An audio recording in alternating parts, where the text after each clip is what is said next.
मुच्यते पूर्णस्य पूर्णमादाय पूर्णमेवावशिष्यते। ॐ शान्ति शान्ति शान्तिः।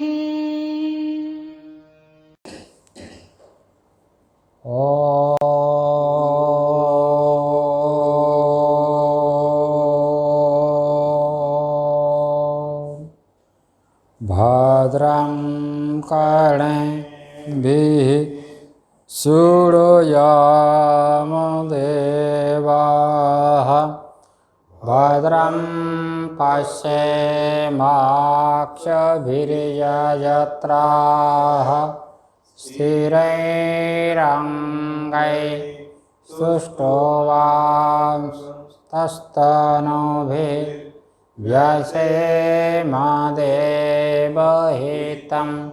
यदायुः स्वस्ति न इन्द्रो वृद्धश्रवाः स्वस्ति नः पूषा विश्ववेदाः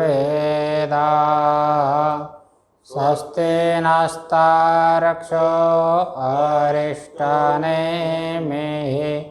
स्वस्ति नो बृहस्पतिर्दधातु। ॐ शान्ति शान्ति शान्तिः। शङ्करं शङ्कराचार्यं केशवं बादरायणं सूत्रभाष्यकृतौ वन्दे भगवन्तौ पुनः पुनः। ईश्वरो गुरुरात्मेति मूर्तिभेदविभागिने व्योमवद्व्याप्तदेहाय दक्षिणामूर्तये नमः। ॐ शान्ति शान्ति शान्तिः। महादेव भगवान के असीम अनुग्रह से महापुरुषों के इस कृपा से ये विचार चल रहा है। मांडुक्य उपनिषद के आधारित मांडुक्य कारिका जो कि भगवान शंकराचार्य के गुरु भगवान गौड़पाद आचार्य उसके द्वारा विरचित मांडुक्य कारिका। इस मांडुक्य कारिका के द्वितीय प्रकरण है वैतथ्य प्रकरण।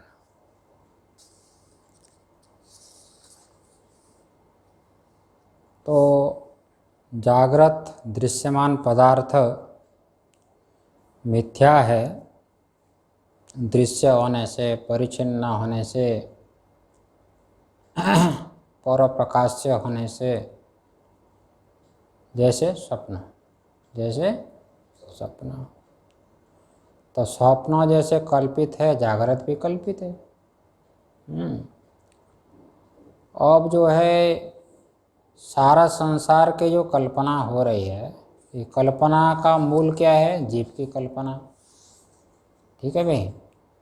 तो 16 नंबर कारिका में बात बताई, परमात्मा जो जीव की कल्पना करता है ये हो गया कल्पनाओं का मूल। समझ में कि नहीं? जीव के कल्पना के सभी कल्पना है ना, जिसको श्रुति में कही अनेन जीवेन आत्मना अनुप्रविश्य नाम रूपे व्याकरणवाणी। जीव के निमित्त से ही शरीर आदि की उत्पत्ति है। समझ में कि नहीं? तो जीव की कल्पना निमित्तक दूसरी कल्पना, जैसे पुत्र कल्पना निमित्तक मकान की कल्पना। अरे मकान बनाते हो क्यों? बच्चा रहेगा, बच्चा खेलेगा, उसके लिए धन वगैरह रखते हो, पढ़ेगा, समझ में है कि नहीं? ये सब व्यवहार में देखा जाता है। अब एक चीज़ बताते हैं भी, जीव की जो कल्पना है, ये कल्पना का भी तो कोई कारण होना चाहिए। बिना कारण के तो कल्पना होगी नहीं। कल्पना भी तो कार्य है ना, बिना कारण से कल्पना नहीं हो सकती। समझ में कि नहीं? जैसे सर्प की जो कल्पना होती है उसका कारण क्या है? अज्ञान। रज्जु को नहीं जानना, बुद्धि में बैठाते रहो। ठीक है, मांडू क्या आप सुन रहे हो, ये तो मनन है ना, मनन मनन है ये। तो मनन हम लोग कर रहे हैं सब। आत्मा हमारे द्रष्टव्य, श्रोतव्य, मंतव्य। ठीक है, 17 नंबर कार्य का देखो। तो इस टीका में ये अवतरण है। आनंदगिरी टीका में क्या है? ये अवतरण है, ये कारिका के ऊपर अवतरण है। ये आनंदगिरी टीकाकार महाराज कभी एक श्लोक के ऊपर अवतरण लिखते हैं, कभी भाष्य के ऊपर अवतरण लिखते हैं। ये विलक्षण टीका है भाई, है ना? देखो कह रहे हैं, इदानीं जीवकल्पना निमित्तम निरूपयति अनिश्चित। अब जो है जीव की जो कल्पना हो रही है ना, इस कल्पना का जो निमित्त है, कारण, कल्पनाओं का कारण जो निमित्त है उसको बता रहे। ठीक है, आप देखो निरूपण मतलब बोध करा रहे। अनिश्चिता यथा रज्जो रंधकारे विकल्पिता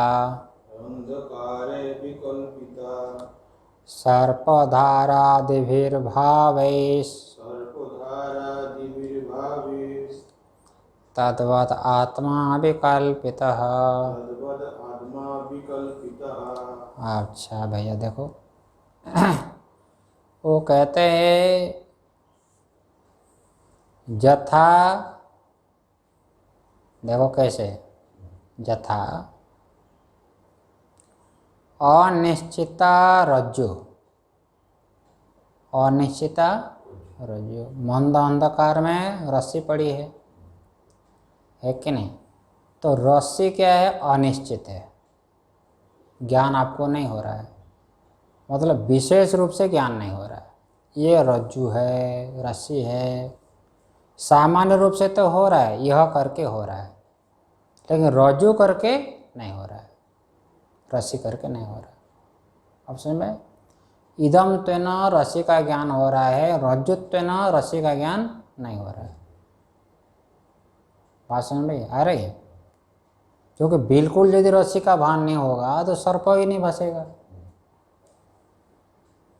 बात समझ में? बिल्कुल यदि नहीं होगा सर्प नहीं फंसेगा, और रज्जु के रूप से हो जाएगा तब भी सर्प का नहीं गमहान नहीं होगा। इसका मतलब अधिष्ठान वही होता है, सामान्य रूप से भाषे, विशेष रूप से न भाषे, वो अधिष्ठान। आज समझ में? तो सर्पादि की जो कल्पना होती है वहाँ पर क्या है? रज्जु है। कैसी रज्जु? अनिश्चितता रज्जु, विशेष रूप से अज्ञान जो रज्जु है वो अंधकार में, हाँ वही रस्सी अंधकार में अनेक रूप से दिख रही है। देखो कैसे, सर्प धारादिभिर भाविर विकल्पिता। हाँ, किसी को सर्प दिखाई दे रहा है, किसी को जल की धारा दिखाई दे रही है, किसी को माला, किसी को डंडा। तो जो कुछ भी कल्पना हो रही है वो कौन दिखाई दे रहे है? रस्सी, रस्सी दिखाई दे रहे है। इसका मतलब क्या हुआ? रज्जु का अज्ञान, रस्सी का जो अज्ञान है तब जाकर के कल्पना होगी। इसलिए कल्पना का मूल क्या हुआ? अज्ञान, रस्सी का अज्ञान, रज्जु रस्सी को नहीं जानना, मतलब विशेष रूप से नहीं जानना। हो गया? तद्वत् आत्मा विकल्पितः।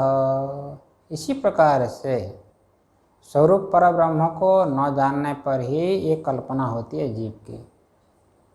भाषा में अहम अस्मि पर ब्रह्म, ये ज्ञान यदि न हो, स्वरूप ब्रह्म का ज्ञान न हो विशेष रूप से, तब जाकर आप क्या मानोगे? मैं जीव हूँ, मैं मनुष्य हूँ। आप समझे कि नहीं? आ गई? ये बुद्धि में बैठाओ। जैसे स्वरूप में आप नहीं जानते अपने स्वरूप को, इसलिए अपने को क्या मानते हो? मैं यही हूँ, मैं हूँ, यही हूँ। हो गया? ये कहना है, ठीक है। इसलिए जीव कल्पना का मूल क्या है? अज्ञान, मूल अज्ञान, मूला विद्या। ये कहना है। टीका ले लीजिए। श्लोकस्य तात्पर्यं दर्शयितुं वृत्तं कीर्तयति। श्लोक के तात्पर्य को दिखाने के लिए वृत्त मतलब अवतरण को दिखाते हैं, ठीक है। यत्र, ये तत्र, तत्र भाष्य में आया, तत्र जीव कल्पना सर्वकल्पना मूलम इति उक्तम। ठीक है भाई, सभी कल्पनाओं का मूल क्या है? जीव की कल्पना। पहले कहा कि नहीं? तत्र का मतलब पूर्व श्लोक में, पूर्व श्लोक में बताया क्या? बताइए कि जीव की कल्पना ही मूल है सभी कल्पनाओं का। सारे संसार की जो कल्पना हुई इसका मूल क्या है? जीव की कल्पना। जीव के लिए सबकी कल्पना। जीव भोग करेगा ना। हाँ इति उक्तम, ये बात कही गई पहले। हो गया ना? साएव जीव कवल कल्पना किम निमित्ता। अरे भाई जीव ये भी तो कल्पना है। संसार की कल्पना भी कल्पना, जीव की कल्पना भी कल्पना है। कल्पना तो कल्पना है ना, तो कल्पना का भी कोई निमित्त होना चाहिए कि नहीं? इसलिए बोला किम निमित्ता, जीव कल्पना को, हाँ किम निमित्त मतलब उसका निमित्त कौन? किम निमित्तम यस्य है। इसी बात को इति दृष्टांतेना प्रतिपादयते, इसको दृष्टांत के माध्यम से दिखा रहे हैं। कौन दिखा रहे हैं? प्रतिपादयते का कर्ता कौन? कार्य का कार गौड़पाद भगवान, गौड़पाद भगवान दिखा रहे हैं। ठीक है भैया, आप देखो। तो श्लोक तो हो गया, अब भाष्य देख लो नारायण। यथा लोके, लोके, लेकिन पर टीका पहले ले लेते हैं थोड़ी सी। टीका पहले लेंगे फिर भाष्य लेंगे। जीव कल्पनाया नित्यत्व अयोगात, भावार्थ लेखो। टीका बड़ा सुंदर कह रहे। देखो, जीव कल्पनाया नित्यत्व अयोगात, सुनते हैं? जीव की कल्पना नित्य नहीं हो सकती। बहुत लोग जीव को क्या मानते हैं? नित्य मानते हैं कि नहीं? पारमार्थिक मानते हो। क्या मानते हो? और मैं सुखी हो, मैं दुखी हो, मैं मनुष्य हो, ये हो। जीव को क्या मान रहे हो आप? सत्य मान रहे हो ना? पारमार्थिक मान रहे हो। द्वैतवादी सब पारमार्थिक मानते हैं। क्या मानते हैं? पारमार्थिक मान रहे हैं। ठीक है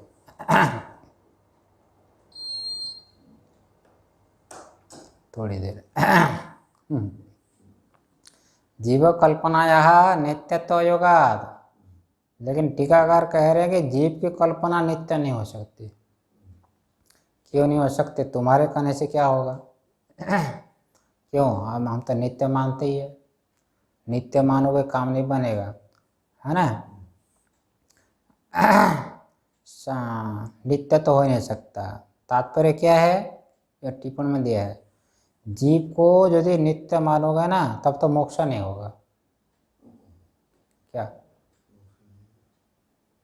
जीव का स्वरूप यदि सुखीपना दुखीपना हो जाए तो स्वभाव कभी जाएगा?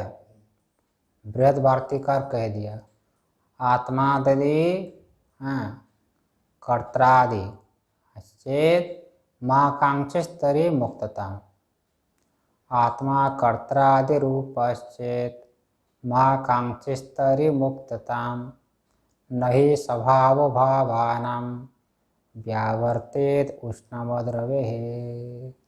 जैसे रवि की उष्णता, सूर्य की उष्णता कभी जाएगी?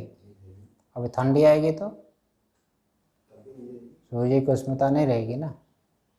रहेगी रहेगी ना। तो रवि की उष्णता जैसे कभी नहीं जाती है, इस बगैर आत्मा को यदि कर्ता भोक्ता मानोगे तो कभी भी कर्तृत्व भोक्तृत्व जाएगा नहीं, तो मोक्ष कैसे होगा। इसलिए जीव को पारमार्थिक नहीं मान सकते, स्वरूप से है। जीव को परमात्मा की दृष्टि से देखेंगे तो अनित्य है। जैसे पर्दे में जो चित्र दिखाई दे रहा है, कोई दौड़ रहा है, खा रहा है, पी रहा है, चित्र, और चित्र को पर्दे की दृष्टि से देखेंगे तो वो तो नित्य है। लेकिन चित्र को चित्र की दृष्टि से देखेंगे तो हाँ, वो सत्य नहीं हो सकता है। यदि हो जाएगा तो उसका बाद नहीं होगा, ये कहने का मतलब, समझ में ना। ठीक है, इसलिए क्या मानना पड़ेगा, तो जीव की जो कल्पना हो रही है इसका कोई ना कोई निमित्त है, मानना पड़ेगा। क्या मानना पड़ेगा, निमित्त है। इसलिए बोलते टीका करना है सनिमित्तत्व से वक्तव्यत्वात्, इसलिए जीव की कल्पना का कोई निमित्त होना चाहिए।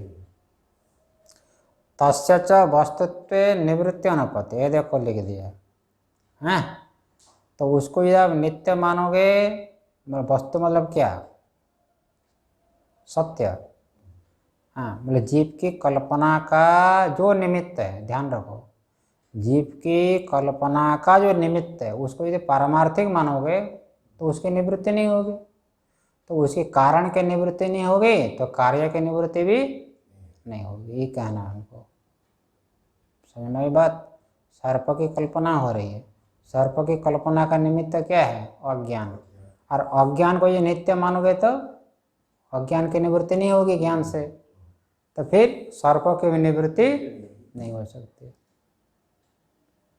इसलिए मानना पड़ेगा कि जीव की कल्पना का जो निमित्त है वो अज्ञान है, वो अज्ञान को नित्य नहीं मान सकते, सत्य नहीं मान सकते, वो अनिर्वचनीय है, कल्पित है। इसलिए ज्ञान से उसकी निवृत्ति हो जाएगी तो जीव भाव की भी निवृत्ति हो जाएगी, ज्ञान से मुक्ति संभव है।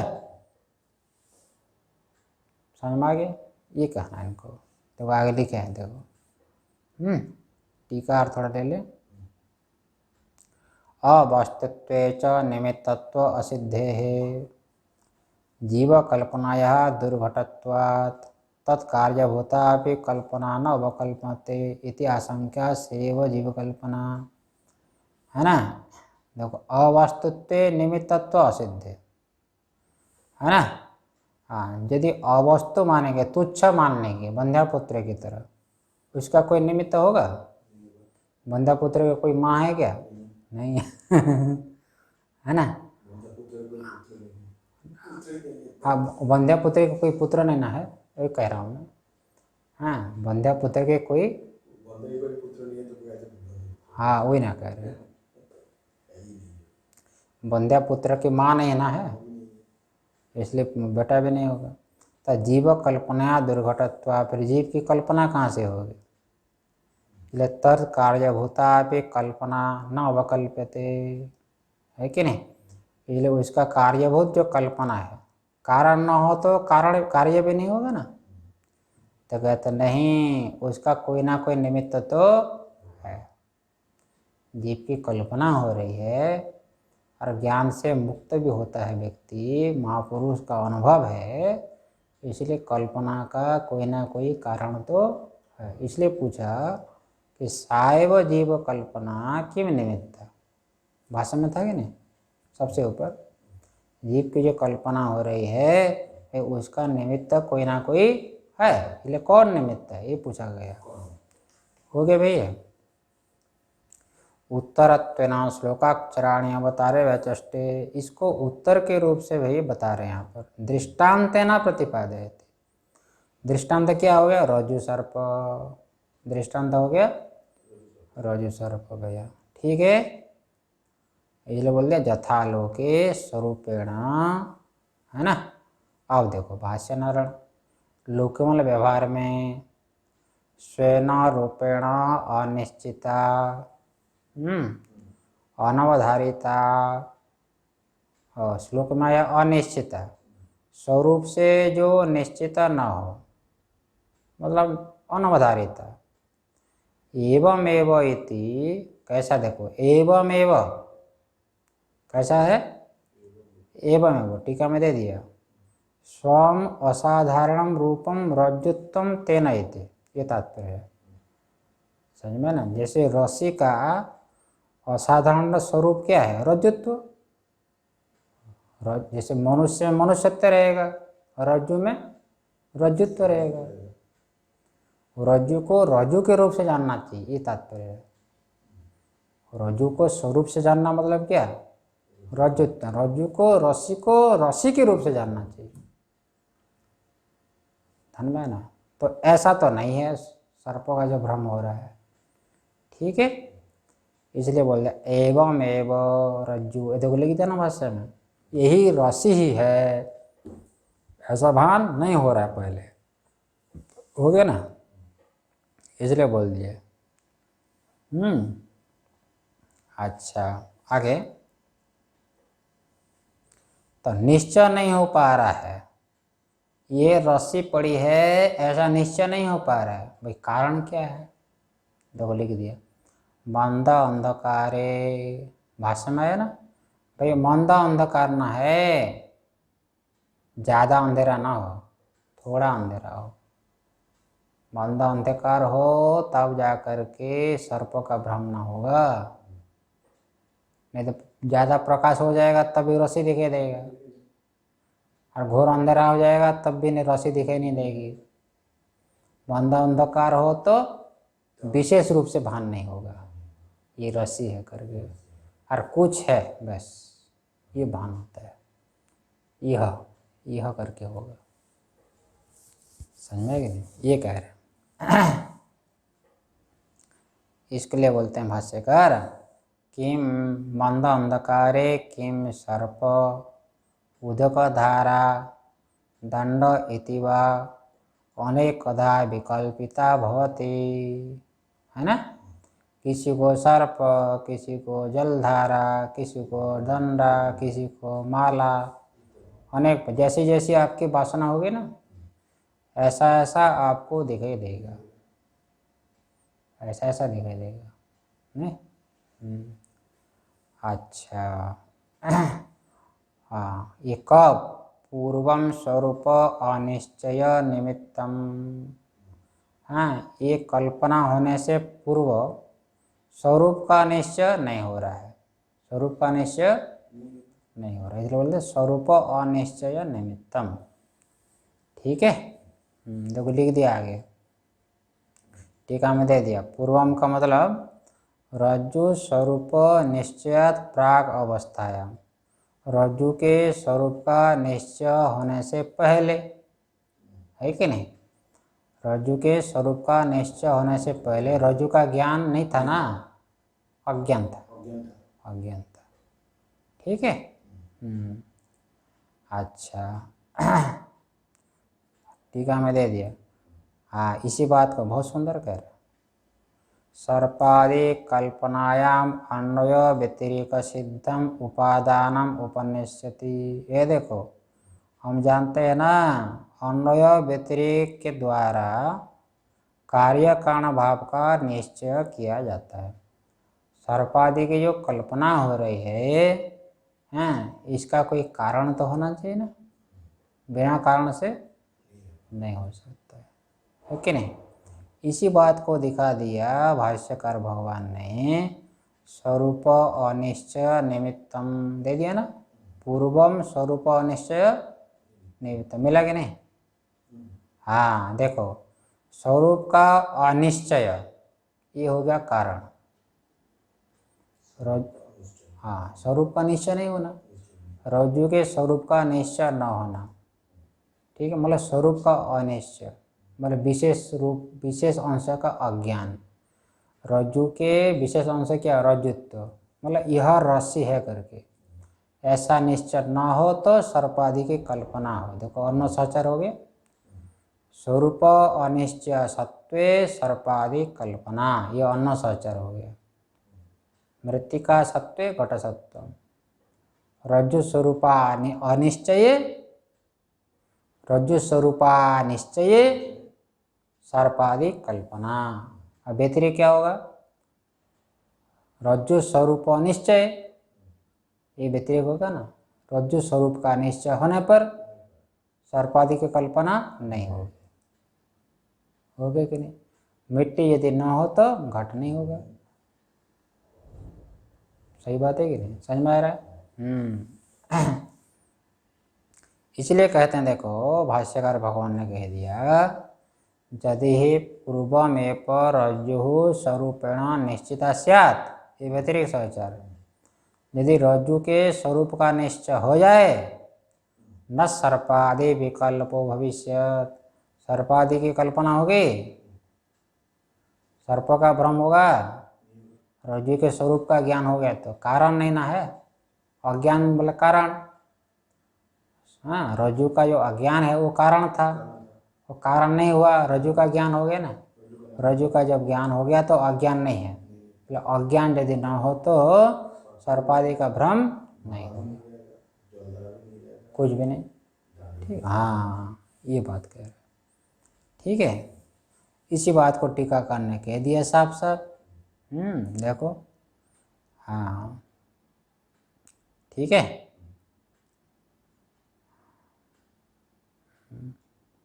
थोड़ा सा हम भाष्य पढ़ ले। यथा दृष्टांत दे रहे ना, यथा स्वहस्त अंगुलादिषु, है देखो दृष्टांत और दिया, जैसे स्वहस्त अंगुलादिषु, जैसे अंगुली का ऐसे करिए आप, है ना। हाँ ऐसे होते हैं, ऐसे, है ना।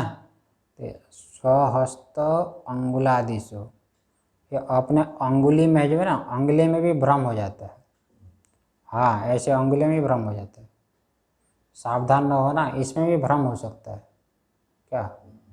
हाँ स्वहस्त अंगुलादिषु, बड़ा विलक्षण दे दिया। हाँ ऐसा होता है। टीका में दे दिए देखो। हाँ अच्छा अच्छा अच्छा अच्छा, ठीक ठीक ठीक। अपने हाथ का निश्चय है कि नहीं आपको? कहने का मतलब रज्जु में आपको सर्प का भ्रम होता है, यहाँ पर नहीं होता है, अंगुली में, क्योंकि ये निश्चय हो गया ना, ये कहने का मतलब ये निश्चय इसलिए नहीं होता है, इसलिए नहीं होता है ना। तो अपने अंगुली का भ्रम कभी भी नहीं होगा, ये तो अंगुली है, बिल्कुल निश्चय है, इसलिए सर्पादि का भ्रम यहाँ पर कभी भी नहीं होगा, ये तात्पर्य है। हाँ ये ठीक ठीक ठीक टीका में दे दिया है। देवदत्तस्य हस्तादि अवयवेषु, टीका में दिया है ना, तद रूपेण एव निश्चितेषु, है ना। देवदत्त का हस्तादि का जो अवयव है, अवयव कौन है? अंगुली। तद रूपेण एव निश्चित, भाई तो ये तो मेरी अंगुली है ही, निश्चय है कि नहीं सबको। अपनी अंगुली में कभी भ्रम है क्या? ये तो पक्का निश्चय है। इसलिए सर्पादि विकल्पो यथा न उपलब्ध, सर्पादि का विकल्प नहीं होता है, कभी भी भ्रम नहीं होता है, हो गया ना। तथा पूर्ववर्तिनी अपि रज्जु स्वरूपेण निश्चित, है ना। इसी प्रकार सामने यदि रज्जु के स्वरूप का निश्चय हो गया, निश्चित नाशो युक्त, सर्पादि का भ्रम होगा। क्यों भाई? सामने यदि आपको ज्ञान हो गया रज्जु के स्वरूप का तो भ्रम होगा? नहीं होगा, ईद लिख दिया।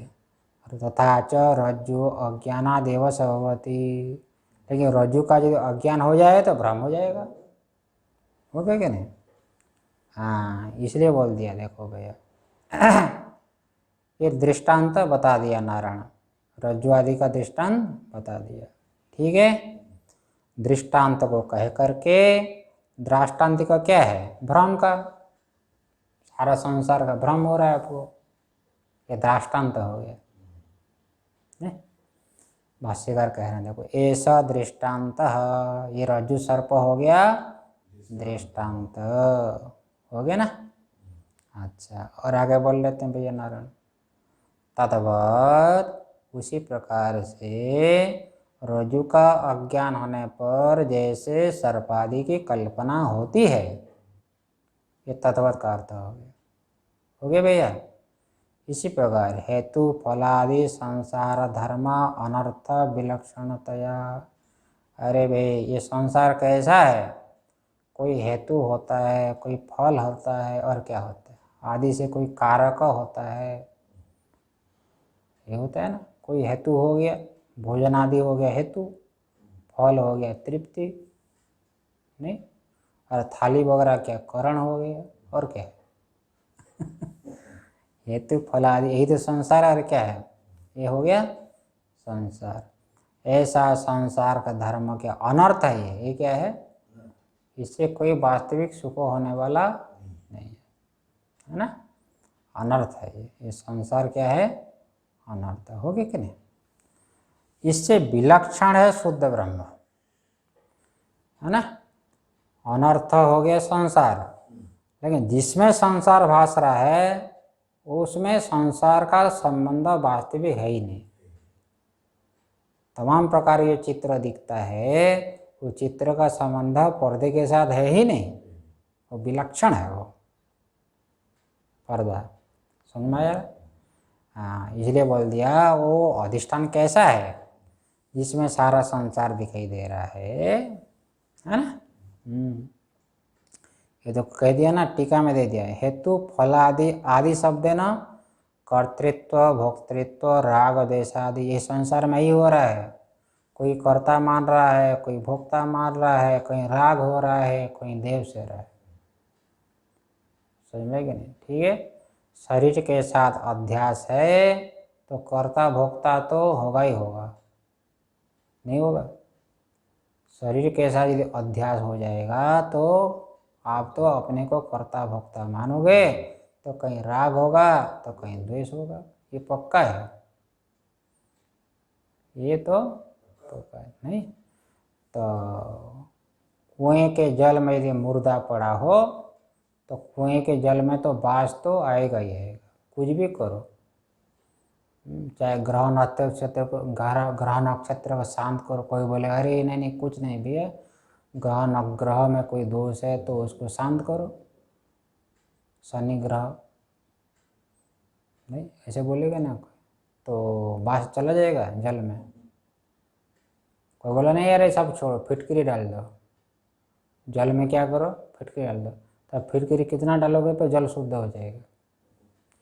कुछ भी करो, जब तक मुर्दा को नहीं निकालोगे तब तक तो जल का बास नहीं जाएगा, होगी कि नहीं। इसी प्रकार शरीर में जब तक अध्यास करोगे आप, हैं, ये शरीर का धर्म तो अपने में तो दिखेगा ही दिखेगा, राग कहीं राग होगा तो कहीं द्वेष होगा, समझ में ना। शरीर मोटा है तो अपने को मोटा मानोगे, शरीर पतला हो गया तो अपने को पतला मानोगे, कोरोना हो गया तो अपने को मुझे कोरोना हो गया बोलोगे। ये सब शरीर का धर्म है, आत्मा तो शुद्ध है, आत्मा विलक्षण है, हो गया कि नहीं। इसलिए विलक्षण है अधिष्ठान, तो अध्यस्त पदार्थ से अत्यंत विलक्षण है, ये बात कह रहे हैं आगे देखो। ठीक है, भाष्य देखा जाए। स्वेना विशुद्ध विज्ञाप्ति मात्र सत्ता अद्वय रूपेण अनिश्चितत्वात् जीव प्राणादि अनंत भाव भेदैर आत्मा विकल्पित इति एष सर्वोपनिषदाम सिद्धांतः, ये बता दिया भैया, है ना। ये जो अधिष्ठान जो है स्वेन रूपेण विशुद्ध विज्ञाप्ति मात्र सत्ता, ऐसे को लिख दिया, वो सत्ता है, सत्ता है ना, वो सतरूप है। अधिष्ठान कैसा है, सतरूप, वो सबको सत्ता दे रहा है, जितने भी विकल्पित पदार्थ है वो सबको सत्ता दे रहा है।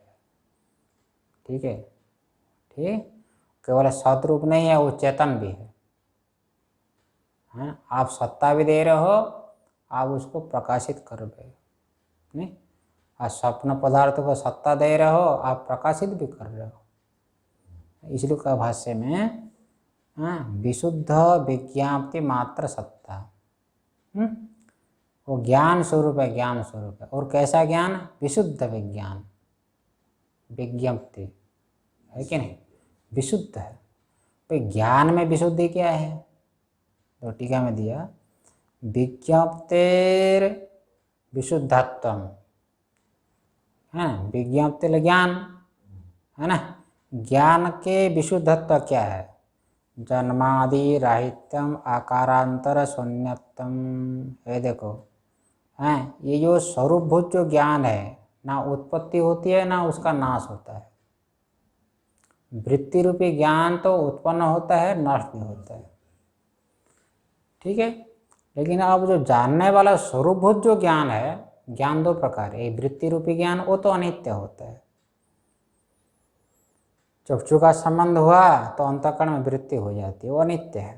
लेकिन उसको प्रकाशित करने वाला जो साक्षीभूत जो ज्ञान है, ना वो जन्म होता है ना उसका नाश होता है।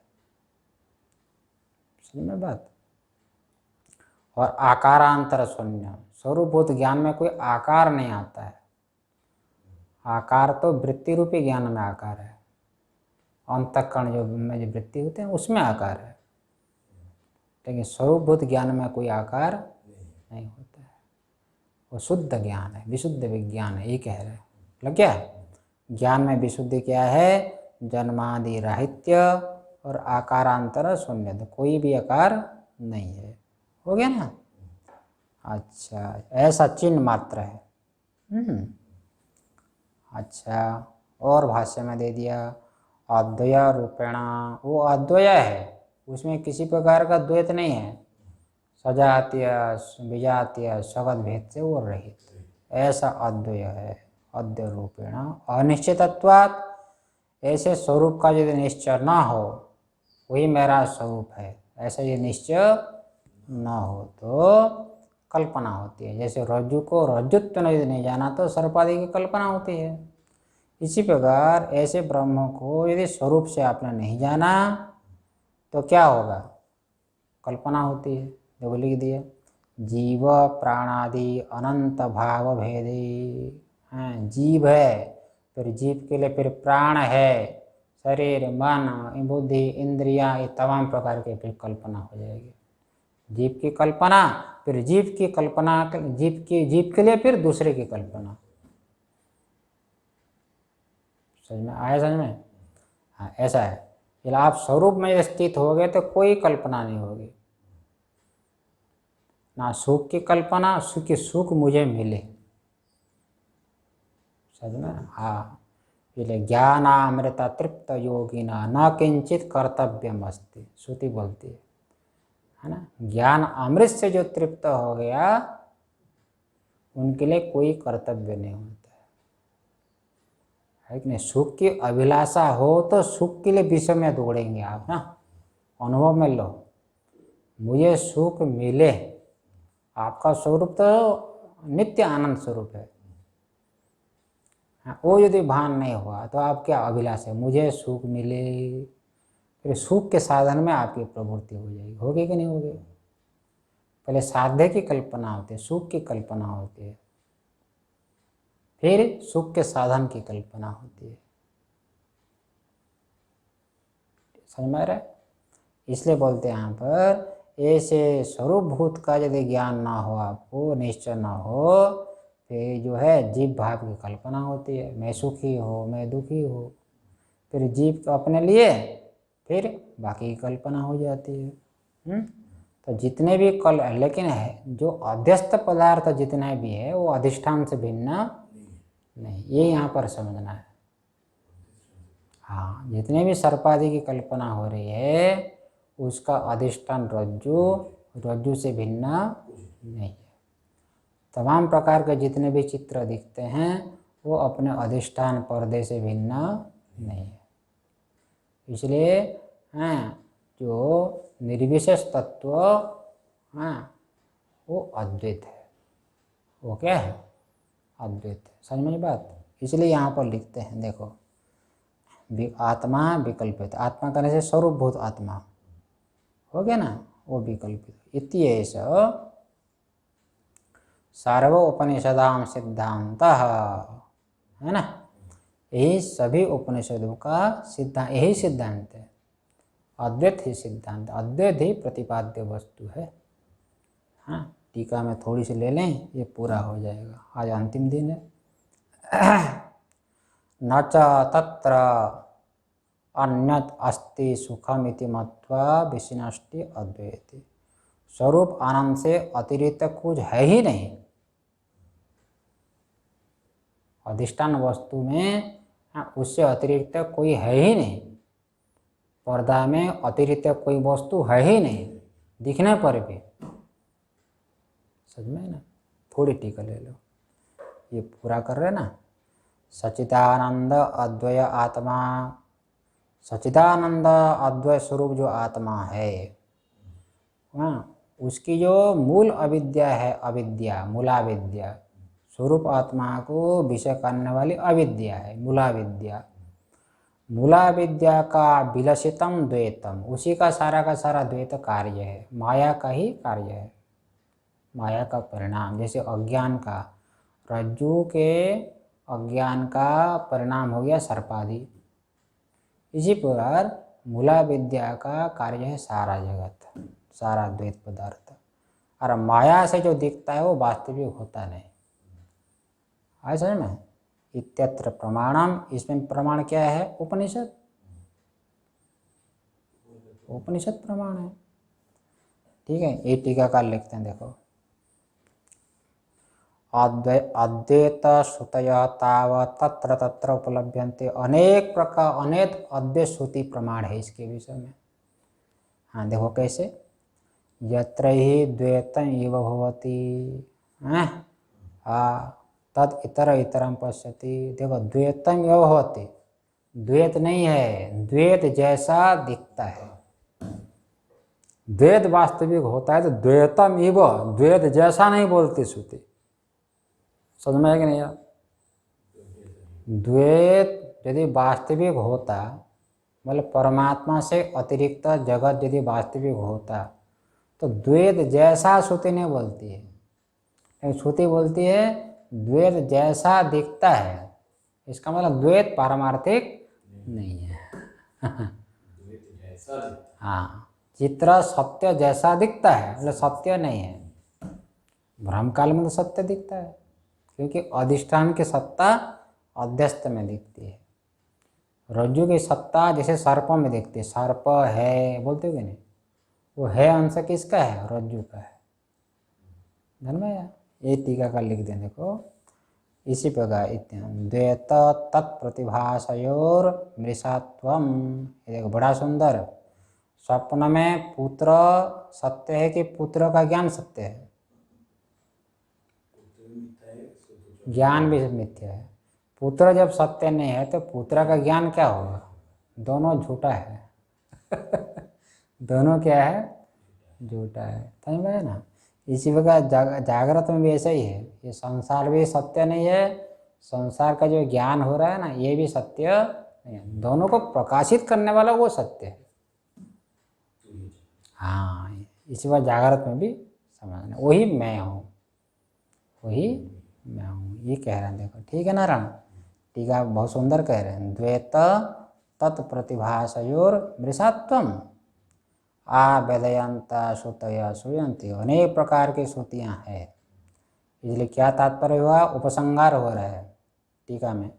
तेना अद्वैतम तत्वम, अद्वैत ही वास्तविक तत्व है, पारमार्थिक तो अद्वैत ही है। और द्वैतम अविद्या विजृंभितम, ये द्वैत तो भाई अविद्या का ही कार्य है, अविद्या से तुमको भास रहा है, ये सत्य नहीं है, ये तुम विचार करो। सारा तमाम प्रकार के ये द्वैत पदार्थ दिखाई दे रहा है, जिसमें दिखाई दे रहा है, जिस अधिष्ठान तत्व में, वही पारमार्थिक सत्य है, वो अद्वैत है। ठीक है, वो वेदांत का प्रतिपाद्य है, वो मेरा स्वरूप है, ये विचार करना चाहिए। तो ये बड़ा सुंदर विचार हुआ। इसी प्रकार आप लोग मांडू कारिका का आगे भी विचार करिए, और परमात्मा की कृपा और सबको प्राप्त हो, सारे भक्तों को, आश्रम का जो कार्य करता है उनको भी परमात्मा का विशेष अनुग्रह प्राप्त हो। बहुत सुंदर रूप से इस कार्यक्रम को चला रहे हैं यहाँ के ट्रस्टीगण, कार्यकर्ता, भगवान भी उनको अनंत शक्ति प्रदान करें। ओम पूर्णमदः पूर्णमिदं पूर्णात् पूर्णमुदच्यते पूर्णस्य पूर्णमादाय पूर्णमेवावशिष्यते। ओम शांति शांति शांति। शंकरं शंकराचार्यं केशवं बादरायणं सूत्रभाष्य कृतौ वन्दे भगवन्तौ पुनः पुनः। ईश्वरो गुरुरात्मेति मूर्तिभेदविभागिने व्योमवद्व्याप्तदेहाय दक्षिणामूर्तये नमः। ओम शांति शांति शांति। ओम नमः पार्वती पते हर हर महादेव। बोले प्रेमपुरी जी महाराज की जय। ॐ शान्ति शान्ति शान्ति।